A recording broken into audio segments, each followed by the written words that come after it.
পঞ্চায়েত সমিতি, জেলা পরিষদ, গ্রাম প্রধানরা মিলে জনসাধারণের আশীর্বাদ নিয়ে মমতা ব্যানার্জির কাছে 1.5 মাস আগে জমা দিয়েছি এবং গত 5-7 দিন আগামাদিতে বিধানসভা চলছে।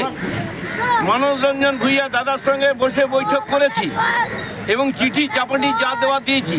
কারণ এই যে 75 বছরের বেশি বয়স হয়ে গেল আমাদের ব্রিজের, এই ব্রিজ মমতাদির তীক্ষ্ণ নজর এবং সমস্ত স্তরের অফিসার, জনসাধারণ, জনপ্রতিনিধি, আপনাদের সব দিদিরা মিলেই আমরা অনেক আগেই দিদিকে বলেছিলাম, বলো টাকা কেন্দ্র দিচ্ছে না, চেষ্টা করব কিভাবে করা যায়। মানুষের যে সম্মান, মানুষের যে আশীর্বাদ, মানুষের যে চাহিদা, নিশ্চয়ই আমি এটা পূরণ করার চেষ্টা করব। মন্ত্রী আপনাদেরকে দিয়েছ, জানিয়েছ, বিধানসভায় তুলেছি, দিদির কানেও তুলেছি, যাকে যা বলার বলেছি। উনি বললেন আমি আরো ভালো করে দিদির সঙ্গে বসি। ঠিক আছে, আর একটা ব্যারেজ আমাদের দরকার, সেটা আমরা সবাই মিলে দিদি এবং মানস ভূঁইয়াকে জানিয়েছি আমাদের বক্তব্য।